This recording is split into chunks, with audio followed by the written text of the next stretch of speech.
안녕하세요. 이번 시간부터 우리 1회차 마스터 평가반 1회차 시험에 대해서 강의를 하게 됐는데요. 여러분들 오리엔테이션이 있습니다. 이 앞에 오리엔테이션을 수강을 불필요하다고 생각해서 안 하시는 분들이 꽤 있는데 평가반은 특히 뭐 심화반도 그렇고 뭐 종합반도 마찬가지겠지만 특히 평가반의 경우에는 이 평가반 강의 자체를 여러분들이 진짜 10분 활용하기 위해서는 그 활용 방법에 대해서 제가 제시해 드리는 그 오리엔테이션을 수강하는 게 아주 중요하다고 좀 말씀을 드리고 싶어요. 그래서 만약에 수강을 안 하셨다면 잠깐 여기서 이 강의는 끊고 다시 오리엔테이션부터 수강하시고 이 강의를 이어서 들으셨으면 좋겠고요. 자, 이 1교시 문제를 이제 볼 텐데 우리가 평가반은요. 지금까지 종합반과 심화반에서 답안의 내용 자체를 공부하는 데 집중을 했어요. 그죠?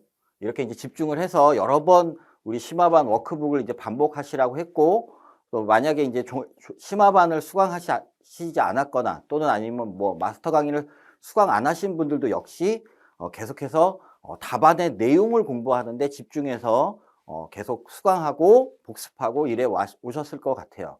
이 평가반 내용은 문제에 집중하는 거예요. 실전에서 우리는 문제만 갖고 답안을 만들어 가는 겁니다. 그렇죠? 그러니까 이 문제를 분석해서 내가 어떻게 답안을 전개해 나가고 구성해 나갈 것이냐, 그 부분에 이제 초점을 맞추는 거죠. 디테일한 수치, 뭐 기준 이런 것들은 여러분이 이제 기존에 수강했었던 그 자료들을 가지고 계속 반복하는 거고요. 여기에서는 이제 문제를 보고 과연 이 내용을 어떻게 전개해 나갈 것인가에 집중할 거고요. 여러분들도 이 박스와 이 박스까지만 보세요. 볼 때. 수강하실 때. 제가 OT에서 누워서 들으셔도 좋다 그랬는데 그게 차라리 나을 수 있는 게요. 책을 놓고 보면, 교환을 놓고 보면 밑에 있는 답을 자꾸 보게 되죠. 그러면 문제에 집중할 수가 없어요. 그런데 실전에서는 우리가 답을 보고 옮겨서 필사하는 게 아니라 문제만 보고 내가 답을 전개해 나가야 돼. 근데 단순 암기처럼 쭉 적어 나가는 것 같지만 합격자들은요, 사실은 단순 암기를 적어내는 게 아니라 생각해서 아는 거를 기술하는 겁니다. 그러다 보니까 쓸 때마다 다르게 써져요. 제가 강의하는 것도 아마도 여러분들이 받으신 이 강의 교환 답안과 조금은 다르게 설명을 하는 경우도 있을 거예요. 그렇지만 큰 맥락에서는 차이가 없을 거다라는 거예요. 그걸 좀 생각하시고요. 그래서 우리 1번 문제부터 한번 볼게요. 유체에서라 그랬어요. 유체에서. 정독해야 됩니다. 항상. 유체에서만 얘기해요. 고체에선 얘기가 아니죠. 거기에서 힘 중에서 전단력을 물어봤어요. 그죠?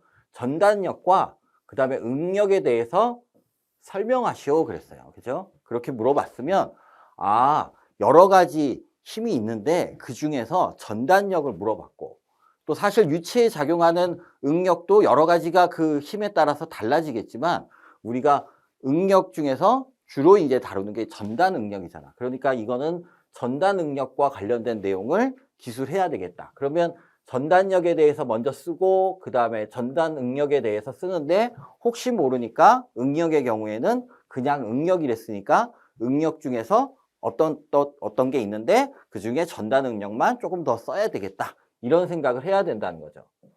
제가 여기 힘 있잖아, 힘. 전단력의 힘. 이 포스에 대해서 잠깐 얘기하면 가하는 입장에서는 이름이 다 다르지만 받는 입장 있죠. 받는 입장에서 보는 힘을 받는 거죠. 힘을 받는 애들에서는 압축력이 있고 누르는 거. 그 다음에 인장력이 있고 그 다음에 전단력이 있는데 차이점이 뭐냐? 힘이 작용하는 방향이나 작용하는 면이죠. 그래서 우리 전단력이라는 거는 이렇게 어떤 유체 입자가 있다. 또 동그랗게 한번 그려볼까요? 그러면 여기에 이렇게 작용하는 거죠. 그래서 이면 위를 쓸고 가는 거죠. 그죠? 그래서 이제 그걸 전단력이라고 하는 거고 그 전단력이 작용하는 방향은 내가 유체 입자가 하나 있어. 근데 여기 있는 애가 속도가 더 빨라. 그래갖고 얘가 이렇게 가면요. 여기에 전단력으로 긁어주죠. 이쪽 방향으로.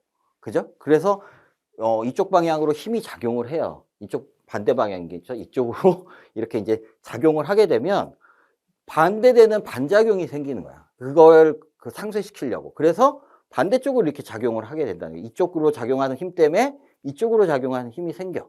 그래서 그 힘이 반작용인데 그 내력이라고 하죠. 그 내력이 결국은 단위 면적당으로 되면 그게 응력이 된다. 우리는 이거 다 배워서 알고 있습니다. 그러면 이제 어떻게 기술을 해나가느냐 이거예요. 그래서 이제 좀 보긴 볼 겁니다. 그래서 개요에다가 이게 분량이 많지가 않을 것 같은 거야. 전단력과 응력에 대해서 설명할 때 많지 않을 것 같다면 이건 분명히 10점 문제니까 한 페이지 내외인데 이걸 쓰지 않아도 돼요. 써도 되고 안 써도 되는데 유체라고 했으니까 문제에서 유체의 외력이 작용을 했어요. 그러면 유체는 흐르면 유체 입자 사이마다 전단력이 작용해요. 그러면 그것 때문에 반대되는 내력으로 전단 응력이 생긴다는 거죠. 그 전단 응력 때문에 마찰 손실이 되고 유속이 느려질 수 있다. 근데 우리는 알고 있습니다. 물은 점성이 굉장히 작기 때문에 이 전단력을 거의 무시할 수 있다. 대신에 만약에 포같이 첨가제를 섞은 애들에서는 조금 점성이 높아지기 때문에 전단력도 고려가 돼요. 그러면 그때는 달시바이스바흐식을 쓰고 전단력을 무시할 수 있을 때는 하젠 윌리엄스식을 쓸 수 있다는 것을 알고 있습니다. 그래서 그걸로 이제 얘기를 하면 되겠고 응력에 대해서 좀 여기 설명을 하는 거죠. 그 외력이 작용하면 작용 반작용에 의해서 똑같은 크기의 반대 방향으로의 힘이 생겨요. 그게 이제 작용 반작용 법칙이죠. 우리가 이 뉴턴의 법칙도 시험에 나왔었기 때문에 기본적으로 알고 있기를 요구하죠. 그래서 그렇게 되면서 단위 면적당 내력인 응력이 발생하게 된다. 일단 응력이라고 물어봤으니까 전단 응력만 얘기하기가 좀 그래서 그렇고 뭐 필요에 따라서 여기에서는 인장 응력도 있다. 압축 응력도 있고 그다음에 작용하는 외력에 따라서 전단 응력도 있다. 뭐 이렇게 이제 얘기할 수 있다는 거죠. 자, 그다음에 이제 전단력인데 좀 전에 이 그림을 그려도 되겠고 이 그림을 그려도 돼요. 이렇게 해서 얘가 빠른 속도고 얘가 느린 속도야. 그래서 여기에 이 방향으로 전단력이 작용하게 되는 거죠. 전단력 F가 유동 방향으로 작용을 하게 됩니다.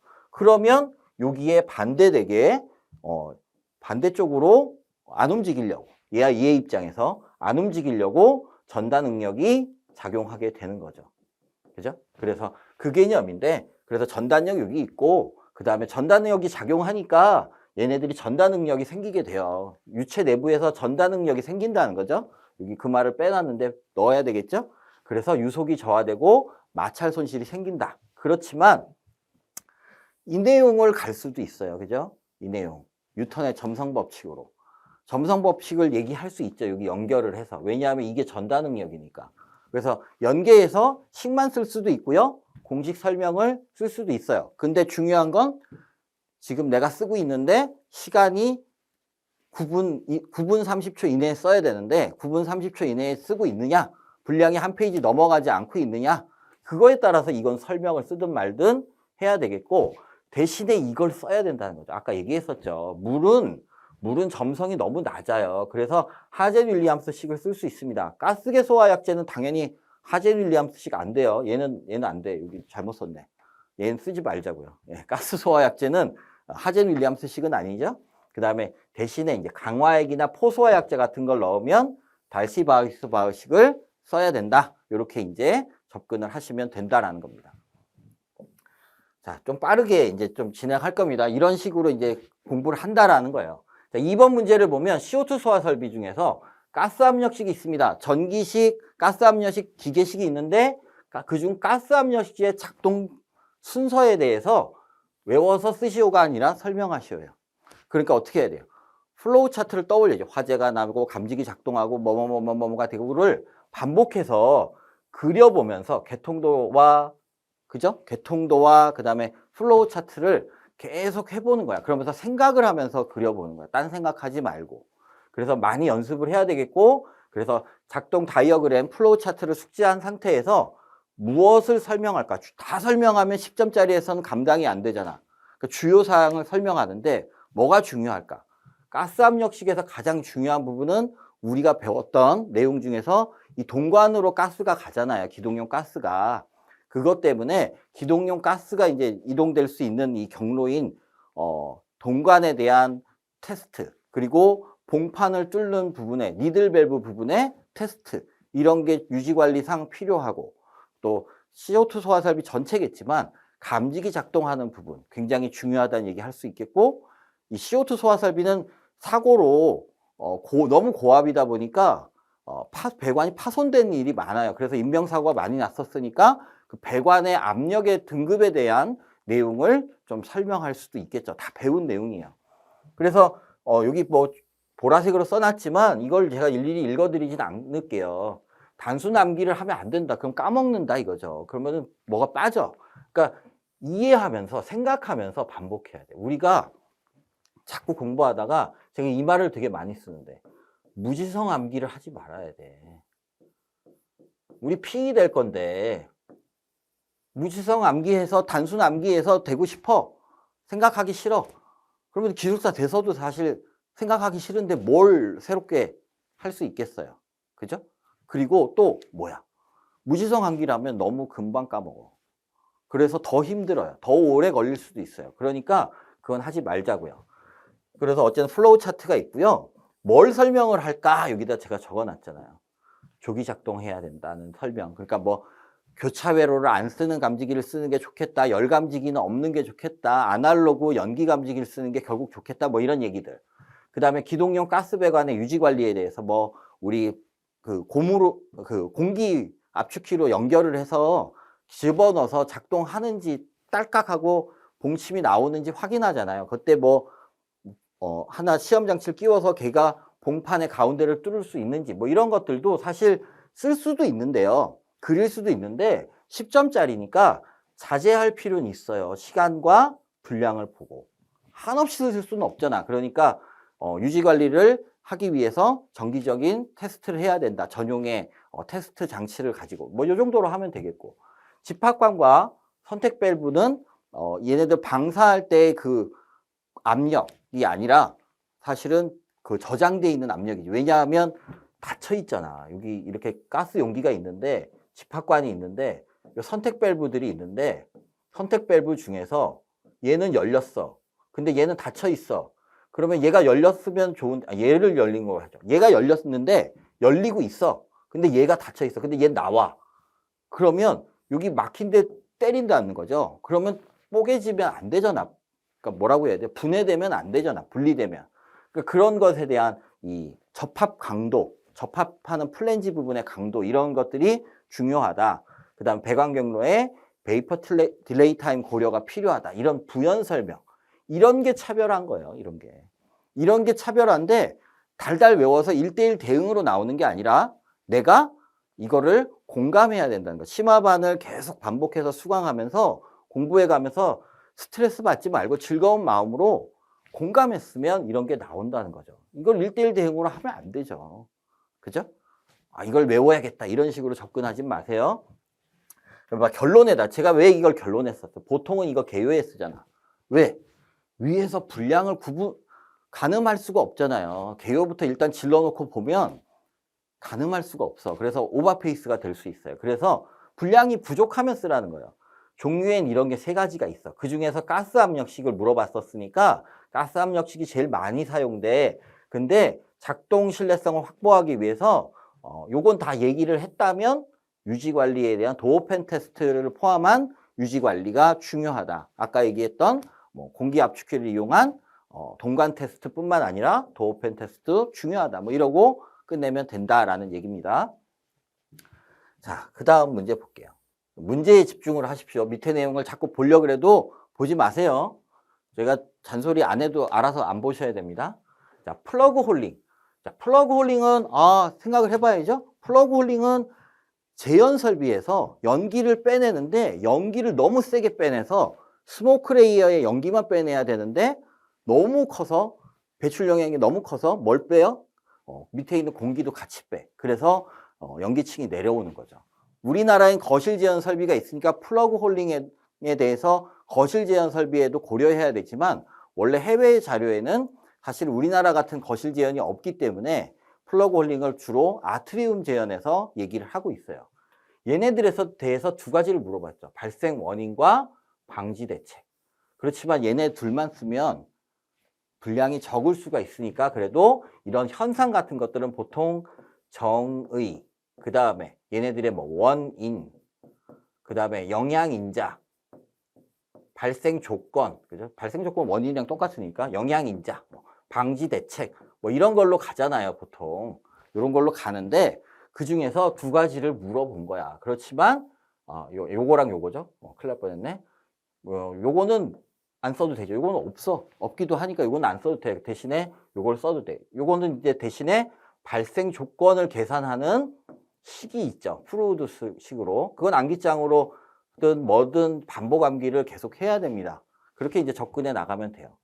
그래서 이렇게 쓰는데 지금 그렇게 썼어요. 근데 정의는 이거죠. 배출구가 너무 커서 하나의 배출구가 너무 커서 클리어 레이어에 있는 공기까지도 같이 빼내서 연기층이 하강하게 되는 그런 걸 말한다. 그래서 요거에서 나왔지만 우리나라의 요거에서도 고려해야 된다. 설계할 때. 그러니까 배출구 배치를 설계할 때 이거죠. 발생 원인은 이거 아시죠? HDP랑 H 뭐죠? 요렇게 돼 있으면 연기가 이렇게 있잖아요. 스모크 레이어에. 이게 H죠. 근데 여기 이제 배출구가 있어. 배출구가 빼내는 이 상황. 막 빼내고 있는 이게 HDP잖아. DEP인데 이게 이렇게 그림처럼 이렇게 조그매야 되는데 이게 더 큰 거죠. 이게 더 크다는 거는 이건 H인데 HDP가 여기까지 내려온다는 거지. 그래서 너무 많이 빼내게 되는 거죠. 그래서 발생하게 되는데 그때 프루드식 외워서 식을 봐야죠. 그래서 프루드식과 이 스모크 레이어 깊이 H를 가지고 발생 여부를 추정할 수 있다. 그래서 프루드식 공식을 써주시면 되고 그 다음에 그게 1.6 이상이면 발생하게 되니까 뭐 어떻게 해야 돼? 조금 배출 용량을 줄여서 여러 개로 더 분할해야 된다라는 거죠. 그럴 때요. 방지 대책을 물어봤으니까 얘기를 하는 거죠. 근데 저희 마스터 그 밴드에 올려놨긴 했는데 글을 이 심화반이나 종합반에서 배웠던 식들이 있습니다. 그 식들이요. 옛날 SFP 핸드북엔 있었어요. 근데 얘네들이 안 맞아. 왜 안 맞냐 하면 자연 배기일 때야. 그래서 강제 기계식으로 강제 배기를 할 경우에는 이러면서 SFP 핸드북 최신판에는 이 식이 나와 있어요. 이 식만 나와 있어. 그 마스터 책과 시바바 워크북에 있는 그 식이 안 나와 있다. 그래서 제가 밴드에도 올려드렸었습니다. 그래서 배출구를 분할하는데 배출 용량이 요거 넘지 않게 해라라는 거예요. 배출 용량의 이 V도트는요. 이게 뭐냐 하면 이게 속도 벨로시티의 V가 아니에요. 이게 볼륨에 대한 부피에 대한 건데 부피를 시간으로 나눈 거잖아. 그럼 뭐야 이게? 미터 3승/세크잖아 단위가. 그죠? 이렇게 되는 식입니다. 그래서 이렇게 되어 있는데 감마가 뭐냐? 1이다 이거예요. 중앙에 있으면. 이게 왜 감마라고 1이라고 안 하고 감마라고 썼냐면 아트리움 제어는 중앙에 없는 경우가 있거든. 그래서 그런 거야. 근데 우리 일반 거실 제어는 중앙에 있다고 볼 수 있습니다. 그 다음에 국내 안전 기준에 얘네 배출 구간 간격 기준 있죠? 그걸 써줄 수 있어요. 그래서 요걸 계산해서 요걸로 있는지 보고 요 배출 용량도 계산을 해서 크기와 용량을 제한하자 이겁니다. 근데 우리나라는 결론이 이제 분량이 적다면 우리나라 측 보니까 간격 기준만 있지 공식이 없어. 그 이격거리만 규정하고 있어. 근데 플러그 홀링에 영향을 주는 인자는 다양하기 때문에 간격만 보지 말고 왜냐하면 그 방의 제한 구역의 특성에 따라 다 다를 거 아니에요. 그러니까 계산식을 이용해서 계산식도 어렵지도 않잖아요. 그래서 이걸 이용한 성능 위주 설계가 필요하다라고 결론을 내릴 수 있겠죠. 어떠세요? 괜찮죠? 이렇게 하면 그래서 여러분들이 이 프루드식 그리고 이 공식 이런 거 외우는 건 여러분들 암기장으로 하면 돼. 그렇지만 그 심화반 워크북에 있는 나머지 내용들도요. 이런 식의 맥락으로 생각을 해보면 돼요. 그렇게 이제 생각을 해서 알아둬야지. 그래 안 그러고 다 그냥 생암기로 가면 끝도 한도 없습니다. 그리고 사실은 그렇게 암기를 하려고 그러면 좀 소방에 대해서 뭘 알아야 좀 외워도 이해가 되고 외울 거 아니야. 외계어처럼 외울 수는 없잖아요. 그러니까 다짜고짜 외울 수는 없어. 요약된 책으로. 그래서 제가 종합반에서 백그라운드 배경 지식을 좀 충실히 쌓고 그다음에 심화반을 반복하면서 암기를 계속해서 내가 잘 쓸 수 있는 수준에 만들어지고 그다음에 이렇게 평가반으로 맥락에 맞춘 답을 만드는 방법에 대해서 하나를 가르쳐 드리면 열을 알 수 있게 해나가시면 좋을 것 같다라는 거죠. 그래서 제가 누워서도 수강해도 된다 뭐 이런 얘기를 하는 겁니다. 그죠? 그래서 체계적으로 그렇게 하세요. 또 평가 시험을 사실은요 부담스러우시면 OT에도 얘기 드리지만 안 봐도 돼요. 처음에는. 이거 다 들었는데 그러면은 뭐 어때요? 어차피 기술사 시험에 똑같이 나오면 내가 공부한 거 가서 보는 거지 안 본 거 가서 보는 거 아니잖아요. 그러니까 꼭 봐야 된다고 제가 얘기는 하지 않지만 공부하고라도 꼭 보셨으면 좋겠다. 그래서 답안의 맥락을 한번 내가 제대로 파악하고 있는지 또 이거 표 보고 단순 암기를 하고 있는지 이런 것들에 대해서는 여러분 스스로가 생각을 해보시면 훨씬 좋다라는 겁니다. 평가 시험에 너무 보는 거에 연연할 필요는 없습니다. 그렇다고 해서 이거 10회짜까지 한꺼번에 막 한 주에 다 들어버리고 이러지 마시고 한 주에 꼭 제가 한 번씩 들으라 그랬죠. 그래서 한 번 듣고 그 다음에 어떻게 해야 돼요? 다른 워크북이나 다른 교재로 공부하고 있으셨다면 다른 교재 이런 것들을 가지고 계속 이걸 활용해 보는 거죠. 활용해 봐요. 이런 유형에 대해서. 그래서 하나를 배웠는데 열을 아는 분이 돼야지 이걸 한없이 누워서 계속 수강하겠다. 도움이 되는 게 아닙니다. 그래서 이것도 생각을 해봐야 돼요. 이 과정을 저한테 듣고 나면 여러분이 여러 번 들으면 알 것 같지만 그거는 여러분 생각이 멈춰 있어요. 수강을 할 때는. 그래서 여러분한테 절대 쓸 수 있게 만들어주지 않아요. 이걸 듣고 차라리 우리 스프링 노트를 보면서 살짝 보면서 전체적인 생각을 문제만 보면서 생각을 복기해 나가는 그 연습이 굉장히 중요합니다. 바둑 기사들도 바둑을 잘 두게 될 때 바둑을 많이 둬서 잘 두는 게 아니라 바둑을 복기하고 그 전에는 바둑의 이론을 충실히 공부하고 그 다음에 그거를 숙달시킨 다음에 질 때도 있고 이길 때도 있지만 내가 실수한 부분을 많이 복기해 보는 거잖아요. 맞죠? 그냥 인터넷 바둑 두듯이 막 하루에 막 100판씩 두고 뭐 이러는 게 늘려주는 게 아닙니다. 그렇게 이제 보시면 되겠고요. 자, 4번 문제를 보겠습니다. 4번 문제는 불꽃 감지기인데 얘네들에 대해서 일반적인 종류라 그랬어요. 일반적인 종류라는 거는 무슨 말이야? 일반적으로 많이 쓰는 제품 종류를 물어본 거죠. 그죠? 그러니까 뭐 감지 원리에 그 UV 3가지 있고 그다음에 IR 4가지 있는데 그거 갖다가 이제 기술하는 게 아니라 일반적인 종류라 그랬으니까 아하 UV, IR, UVIR, IR3 이런 거를 써야 되겠구나. 그 다음에 설치 기준에 대해서 외워서 쓰지 말고 설명하라고 분명히 그랬습니다. 근데 제가 지금 이 답안 만든 거는 여기에 너무 많이 써 있어요. 너무 많아. 근데 사실은 요거 설치 기준도 설명을 해야 되거든. 단순히 기준 나열만 하면 안 되거든. 그림도 좀 그려서 설명해야 되니까 얘는 좀 사실은 이 교환보다는 좀 줄여 쓰는 게 낫겠다. 반 페이지 돼야 되잖아. 0.5페이지 이해할 거 아니야. 여러분 또 그거 하는 거 좋아하잖아요. 개요부터 일단 쓰는 거 좋아하잖아요. 그거 한 2-3줄 쓴다고 생각하면 사실은 안 쓰는 게 좋아요. 10점은. 개요를 쓰고 갈 필요가 없어. 어쨌든 얘기를 해보겠습니다. 개요라고 제가 안 했습니다. 불꽃 감지기는 광전 효과를 이용하는데 일반적으로 이런 4가지가 있다. 그죠? 이렇게 썼고요. UV와 이제 얘네 4개나 설명을 해야 돼. 4개인데 10줄 정도 돼야 돼. 10점이니까. 그럼 이렇게 많이 쓰면 안 되지. 그쵸? 말이 안 되는 거죠. 그러면 10줄이면 일단 제목이 한 줄 들어가는데 그러면 내가 이렇게 많이 쓰고 싶으면 표로 만들어야지. 이렇게 해놓고 여기 UV 그 다음에 IR UVIR 근데 굳이 이렇게까지 해야 돼요? 이렇게 많이 쓸 필요 없잖아요. 알면 되는 거잖아. 그러니까 사실 여기 감지 원리와 사용 용도, 그 다음에 오작동이 얼마나 많으냐, 이거를 세 가지를 가지고 제가 이제 기술을 다 세 가지씩 했는데, 그럼 너무 많다는 거야. 그럼 뭘 쓸까? 감지 원리는 기본이죠. 감지 원리 꼭 들어가야 되겠고, 이거 둘 중에 하나 써야 되겠지. 근데 이걸 쓰는 게 더 낫겠다. 왜? 일반적인 종류를 쓰니까 어떤 데다 쓴다. 제 생각엔 그래요. 이거 써도 상관없어요. 아무 상관없는데 정답은 없습니다. 어쨌든 써야 된다. 근데 이때 이런 수치들, 이런 말, 이런 말, 이런 말, 그죠? 틀리지 않아야 된다. 그죠? 그거를 생각을 해야 됩니다. 그렇게 이제 접근을 하시면 되겠고, 읽지는 않겠습니다. 그 다음에 설치 기준을 반 페이지 써야 돼요. 반 페이지 이하로 써야 되겠죠. 결론까지 혹시 들어가게 된다면.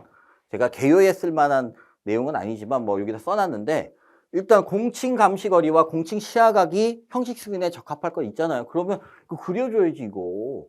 뭐가 공칭 감시거리고 뭐가 공칭 시야각인지. 그죠? 그리고 모서리나 벽 등에 설치할 것. 그러니까 여기 옆에다가 그림 하나 또 그려야지. 요거 사실 근데 요거 그리다 보면 넘어가잖아요. 이건 그림은 또 금방 글씨보다 줄글보다 훨씬 더 짧은 시간 내에 분량을 많이 차지하니까 이거는 사실 그림을 크게 그린다면 1.5페이지 가도 아무 상관없어요. 그죠? 1.5페이지 돼도. 어쨌든 이거랑 뭐 이거 그릴 거 아니에요, 이거. 그래가지고 뭐 요렇게 되는 애도 있을 거고, 요렇게 되는 경우도 있을 거고, 그죠? 감지 면적 요렇게 된다, 뭐 요런 거 그리겠죠, 그죠? 그리고 그 다음에 뭐 이것까지 다 그리면 뭐 안 되니까 이렇게 얘기를 하고요. 불꽃 감지기의 중요 이슈는 이 테스트예요, 지금. 뒤에 이제 회차에 또 이게 자세히 나올 거니까 그건 그때 얘기를 하고요. 또 종합반에서도 얘기했었으니까 이렇게 되고요. 이 테스트가 어떻게 돼야 되냐면, 내가 4.35의 마이크로메타의 파장에서, 적외선 파장에서 감지를 하기로 했어. 그러면 그 파장엔 작동해야 되고 다른 파장에는 작동 안 해야 되잖아. 상식적으로 그렇죠? 그러니까 형식 승인 받은 얘네들의 파장 영역대에서 그 파장에 작동하는지, 또 다른 파장에 작동 안 해서 오작동이 안 되는지, 이런 게 테스트가 돼야 된다라는 거죠. 근데 그런 제품이 있냐? 아직 없어요. 우리나라에는이에요. 그죠? 우리나라에는 아직 없다. 그러면 어떻게 해야 돼? 있어야 되겠죠. 자, 5번 문제 보겠습니다. 간이 스프링클러의 배관 및 밸브 등의 설치 순서에 대해서 급수 방식 종류별로 설명해라. 설치 순서를. 이거 우리 암기하는 거잖아. 뭐 수연과 합체, 수급 뭐 이런 거. 그죠? 근데 너무 그것만 쓰면 분량이 그렇게 많지가 않아요. 그리고 진짜 암기 기계처럼 보여요. 근데 분명히 이 문제도 설명하시오란 말이야. 그러면 설명을 뭘 할 거냐? 순서에 대해서 설명할 거냐? 그것도 좋아요. 설명해도 돼요. 저는 어떻게 접근했냐면, 얘네들의 간이 스프링클러의 대상의 부분에 대한 얘기로 접근을 한번 해봤어요. 순서에 대한 설명은 여러분들이 좀 부연 설명을 쉽게 하실 수 있을 것 같아서. 자, 급수 방식에 따른 종류를 개요에 열거해도 되고 안 해도 됩니다. 어차피 여기 또 나오거든. 근데 했던 말 또 하는 것 같잖아. 간결하지 못하고 술 취한 사람처럼 했던 말 또 하고 했던 말 또 하는 것 같잖아. 결국 이거 쓰면 되게 웃기잖아요. 그러니까 사실은 안 쓰는 게 더 깔끔하다라고 저는 생각을 합니다. 그래서 이렇게 되어 있는데 이렇게 앞글자로 쓰는 건 아니죠. 앞글자로 쓰는 건 아니고 이름 써가면서 수원, 급수 그런 거 쓰는 거죠. 그 얘기 안 해도 아시죠? 그 다음에 여기 얘는 상수도 직결이니까 수도가 연결돼 있잖아. 그러니까 타용도는요, 급수 차단 장치가 들어가야 된다는 말 빼먹으면 안 되겠고, 캐비넷형은 상수도 직결로 물을 넣어도 되고 또는 펌프에서 넣어도 된다. 이렇게 이제 얘기할 수 있습니다. 여기에서 이제 얘기를 했는데, 적용 대상이 어떻게 돼 있냐면, 간이 스프링클러가 스프링클러 전용의 가압송 수장치, 즉 펌프를 설치하기 어려운 곳에 보통 합니다. 그러니까 사실 펌프 방식으로 간이 스프링클러가 있기는 흔하지는 않을 거라는 거죠. 그래서 설치하기 어려운 소규모 건물 이런 데에다가 이제 대상으로 하고 있다는 거죠. 근데 아시겠지만 K팩타가 간이 스프링클러 헤드는 작아요. 작다는 건 냉각 특성을 위주로 한다는 건데, 소규모라고 해서 고강도 화재가 안 나라는 법은 없잖아요. 그죠? 고강도 화재가 날 것 같으면 K80도 시원찮을판이잖아. 그래서 그 얘기를 여기다 써놓은 거예요. 그죠? 그러니까 K50이라고 확 정해버리지 말고 그거는 수원 공급에 따른 급수 방식에 따라서 간이 스프링클러가 되는 경우가 많으니까 우리 화재 특성을 보고 용도를 보고 그래서 소규모라도 좋아. 펌프는 안 두더라도 K80짜리 쓰면 어때? 라는 겁니다. 그래서 그 얘기를 쓰자는 거고 또 부연적으로 또 하나는요. 최근에 스프링클러 대상이 조금 바뀌었어요. 이 촬영 시점에는 좀 전이지만 바뀌었어요. 예전에. 그러면서 뭐가 들어가냐면 이런 거 있어. 이 종교시설에는 문화집회가 있잖아요.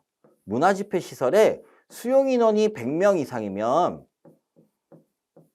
옛날에는 문화집회 시설 100명 이상이면 스프링클러 대상이었지만 그 중에 사찰 등 종교시설은 대상이 아니었어.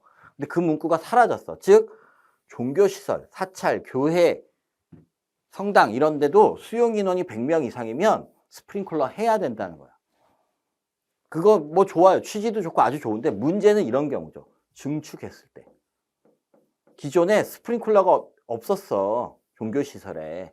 수용인원이 100명 넘는데도 증축을 하기 전에는 없었어요. 근데 증축을 하게 됐어. 그러면 갑자기 스프링클러를 해야 돼요. 간이 스프링클러가 아니라 펌프 놓을 자리가 없는 거야. 그러면 이제 어떻게 하면 좋겠냐. 감당이 안 되는 거죠. 그래서 현실적으로 봤을 때 기존 시설은 좀 간이 스프링클러를 할 수 있게 하면 좋았지 않느냐 하는 게 제 생각이에요. 실무적인 얘기죠. 그런 얘기들도 사실 이런 데다가 쓰면 굉장히 차별하는 답안이 될 수도 있다라고 또 생각이 듭니다. 근데 이런 거 잘 이해 못하고 어중간하게 쓰면 뭔 소리 하는 거야? 이렇게 된다고요. 그러니까 여러분들이 생각해보고 잘 이해를 해야 된다는 거예요. 그죠? 그런 게 필요하다. 그래서 무지성 암기하지 말자 이 얘기입니다. 자, 6번입니다. 비상용 승강기 대수를 정하는 기준과 그 다음에 설치하지 아니할 수 있는 조건, 제외 조건에 대해서 두 가지를 설명해라 이랬습니다. 이랬는데 대수 산정 방법 되게 복잡해요. 복잡하니까 어떻게 해야 돼요? 예시를 여기 써놨네. 예시를 가지고 계산을 여러 번 해봐야 돼요. 여러분들이 까먹을 것 같을 때마다 주기적으로 계산을 해보고 기준을 되짚어보고 이런 게 필요하겠고 제외 조건이 은근히 같이 잘 나옵니다. 그래서 제외 조건도 잘 알아둬야 돼. 그러니까 설명하라 했으니까 비상용 승강이 뭐 하는 겁니까? 소방대 진입과 들것으로 사람을 구조해서 나오려고 하기 때문에 그때 쓰는 거다. 그래서 대상은 이렇게 되어 있는데 요거는 쉽잖아요. 근데 요거는 헷갈리잖아. 그러니까 얘를 그 교재에 나와 있는 예시로 심심할 때마다 한 번씩 계산해 보세요. 그럼 내가 맞게 기억하고 있는지 알 수 있잖아. 그러면 이거를 무지성 암기한 것보다는 훨씬 정확하게 쓸 수 있다는 거죠. 까먹지도 않는다. 우리 수학 문제 많이 풀면 수학 공식 저절로 외워지듯이 얘도 사실은 계산하는 공식을 줄글로 써놓은 것 뿐이잖아요. 그러니까 계산 예시를 내가 만들어갖고 자꾸 풀어보고 계산 예시를 풀어. 실전에서도. 풀어버려. 사실 푼 게 아니지. 내가 맨날 계산하던 값이니까 책에 나온 거랑 좀 다른 값으로 해서 내가 만들어갖고 계속 풀었어. 그걸 썼어. 아, 이 사람 정확하게 아는구나 할 거 아닙니까? 그래서 풀어야지. 풀면 한번 풀어주면 그게 설명이 된 거잖아요. 맞죠? 그렇게 이제 가야 되겠고. 자, 여기는 제외인데 왜 제외냐 한번 보자고요. 그 높은데 대상인 부분이 거실 외 용도 또는 그럼 사람이 잘 없겠죠. 그리고 좁아, 작아 또는 방화구획돼 있어. 방화구획은 아무래도 작은 것보다는 연소 확대 위험을 줄였지만 그래도 연소 확대 가능성이 있잖아. 그래서 200이야. 그렇지만 실내 마감을 불연제로 했다면 조금 더 확대가 이거는 방화구획의 기준과 관련이 돼 있을 수 있죠. 그래서 500제곱 이렇게 이제 얘기를 하는 거죠. 그래서 간략하게 설명해 주면 좋겠죠. 우리 11층 이상 부분에 이 면적별 방화구획 할 때 그 있죠? 면적이 그거랑 비슷하지만 차이가 있는지 저도 기억이 안 납니다. 여러분이 한번 찾아보세요. 그래서 저도 다 외우고 있지는 않아요. 그렇게 이럴 때마다 스스로 찾아보고 걔랑 수치가 똑같으면 그걸로 설명해야겠다. 그럼 이 머리에 팍 박히잖아요. 달라. 그럼 주의해야겠다. 면적이 다르니까. 이런 생각을 할 수가 있게 됩니다. 그래서 그런 얘기 쓰고요. 혹시 분량이 부족하진 않을 것 같은데 부족하다면 들것 들어갈 수 있는 면적이어야 된다. 여러 대면 이격 설치하는 게 좋다. 그죠? 이런 얘기 부가적으로 쓸 수 있겠습니다. 자, 7번 보겠습니다. 버게스 휠러 법칙에 의해서 이걸 이용해서 프로판에 LFL을 구하래요. LFL을 구하래. 버게스 휠러 법칙은 우리가 알고 있어. 델타 HC 곱하기 LFL은 약 1050입니다. 이렇게 알고 있는데 주의할 건요. 준 게 2220kJ per 몰로 줬어, 얘를. 얘는 뭐야? 킬로칼로리 per 몰이거든. 근데 우리가 이거 화학에서 이거를 배우지만 얘네들은 킬로칼로리와 킬로줄의 관계는 거기서 안 배웠어. 그렇지만 연력학 할 때 배워. 여기 나와 있죠? 이 열의 일당량 공식이라는 게 있습니다. 요거를 알고 있어야 돼. 즉 연계가 어느 정도는 된 거다라는 거죠. 함정을 파놓은 문제라는 거죠. 사실 소방기술사 시험에 계산 문제가 나와. 근데 아주 단순해. 그러면 사실 함정이 있어요. 그래서 웬만하면 계산 문제는 안 푸는 게 좋아요. 그래서 아마 이거 실전에서 이거를 간과하고 그대로 넣어가지고 요상스러운 값이 나오신 분도 있을 텐데요. 또는 이걸 몰라서 요상스러운 값이 나올 수도 있는데 우리 이건 기본으로 외우고 있는 거 아닙니까? 2195F? 2195F 외우고 있잖아요. 그러면 2.1이랑 비슷하게 안 나오면 말이 안 되는 거잖아. 이거 넣으면요. 값이 말도 안 되는 숫자가 퍼센트로는 나올 수 없는 값이 나올 수도 있어요.